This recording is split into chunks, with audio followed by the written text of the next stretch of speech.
Levi Garret 5-engine tractor with 527 cubic inch Rodex. Now, John has adapted well to this track previously in elimination rounds. He may have a good shot to chase Art Arfons this afternoon. Arfons is in the lead at 295. Here comes Hileman now coming off the line. He buries it. He's on his way. Hileman picking up the front end. He's looking good. He's gained a lot of speed. He's flying down the track at the full pole. Full pole for Johnny Hileman. And he takes the lead. He takes the lead from Art Arfons, so the internal combustion engines return in the #1 spot, at least temporarily. Well, John Hileman has just delighted the fans here at Atco Raceway with a spectacular full pole, and John, that had to feel good. Oh, the tractor's working super. It's Hemming or chassis, you know. It's just working super. I come out there about 50 feet when I leaned on them Rodex. Oh, man, you talk about coming to life. I just wish Levi Garret could be here to watch the machine work, you know. Well, Art Arfons had the lead at just short of a full pull, and you came out and blasted by that difference. Tim Engler told us earlier that his tractor just wasn't matched to this kind of track, but yours seems to be. Oh, yeah, I got less front-end weight with a 5-motor configuration. The gear ratio was perfect. I worked on the tires last week for sand because I knew we was coming out here in the sand country, and things are working. The tractor's working perfect. It's just a thrill of drive when things work this good, you know, and John Hileman with a spectacular run. He takes the early lead here in the 9,000-pound modified final. 6 more to go of the class, and up next is Steve Jaske with the Miller High Life Special, running the 5 Aries engines. You got to be looking at somewhere around $125,000 to $150,000 in engines alone. These are 640 cubic inch Aries. West Coast Motors, as they say. He's from Oconomowoc, Wisconsin. Well, the Miller High Life team now going to the opposite side of the track, and I think you'll see a lot of the drivers switching from one side to the other. Will this track hold up? That still seems to be a big question, but maybe more importantly, who has the tractors matched to this kind of surface? Art Arfons certainly was an early leader, but now John Hileman has taken over the lead here with a full pole. Steve Jaske will give it a full throttle.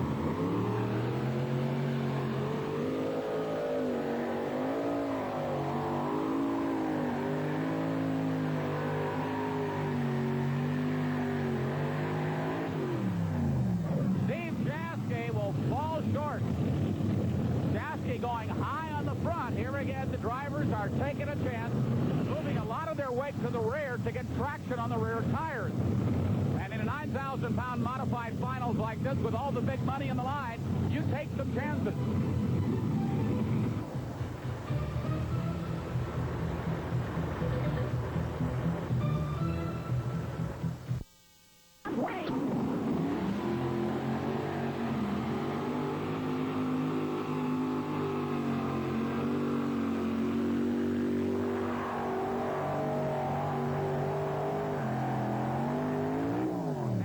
Keefe has made a spectacular pull here this afternoon. A great run, not a lot of speed, but excellent power right down where it counted. That'll put him solidly in the #3 position. When we talk about playing in the dirt, we really mean it. And this is one sport that needs good dirt. The track is a little sandy here, so the drivers are concerned about getting a good bite. The track is not compacting very well, so the loose track conditions allow the big tires to really throw up a lot of dirt. That's why it's taking them a little extra time to get the tractors off the track.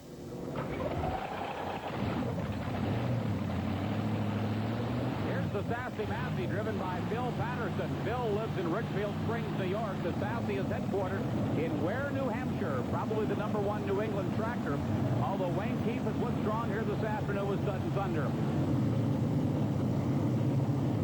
They're running 6 JP1 Hemi engines, 500 cubic inch each. Bill Patterson now has got a long road ahead of him, 300 feet. This track is a tricky track. Let's see what the Sassey Massey can do.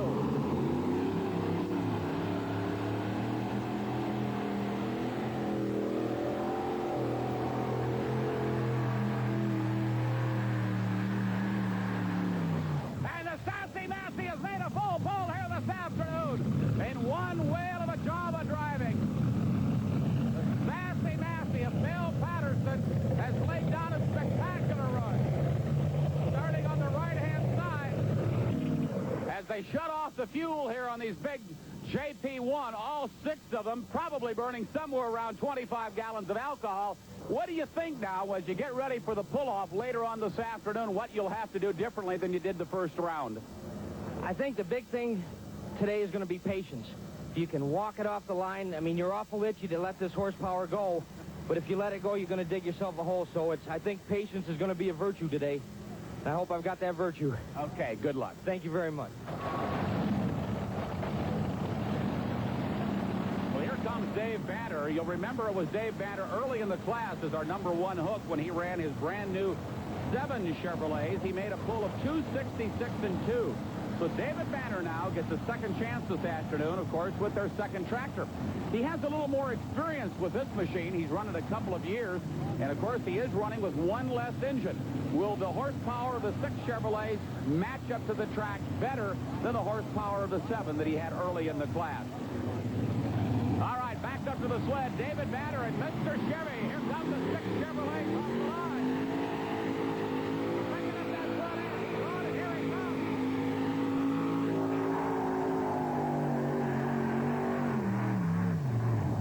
And David Banter has really redeemed himself this afternoon. Evidently, Dave Banter, you learned something from your first run. Oh, yeah, you know, the track come around. I was first in the other one, the first tractor, you know, and the track made a change, and that's the advantage, I guess. Now, obviously, you had less horsepower in this tractor than you had in the Fox. Did that help a little bit, getting matched up to the track? Yeah, this one, I've run this tractor for 3 years. The other one's it's like a young one, you know, and only run it half a dozen times. I don't have that other one just quite like I want her yet. Here comes the Dusty Diamond pulling team. Mike Holden, who has pulled with the NTPA for over 20 years. Mike hails from Marietta, Ohio, one of the early settlements in the New World, down in the southern part of the Buckeye State, right along the Ohio River. Now, this tractor is running 3 Allison aircraft engines, and if you want to count the number of cubic inches, all you got to do is multiply 1,710 times 3. Mike has always stuck with the big Allisons. I said, Mike, it looks like an awful lot of work to keep those engines working. And he said, well, not all that much. He said, after Sunday, I take him back to my shop at home where he's a vocational agriculture teacher, and I let the kids work on them in school. He says it gives them a lot of practice. All right, let's see if the practice has paid off for Mike Holden here at Atco. He comes off the line.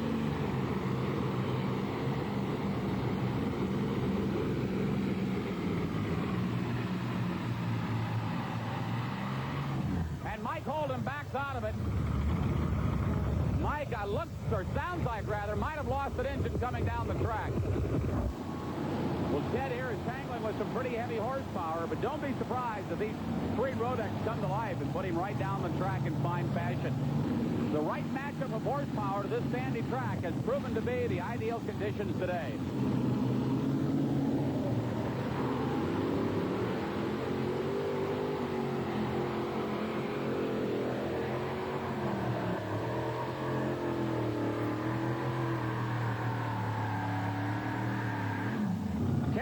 Making a valiant try here this afternoon, the Montgomery, Maryland puller with Ramlen Rose running the 3 557 Rodex, and he digs himself into the track about a foot as well. When we come back, we'll go to that pull-off here in the 9,000-pound Copenhagen Skull Modified Finals.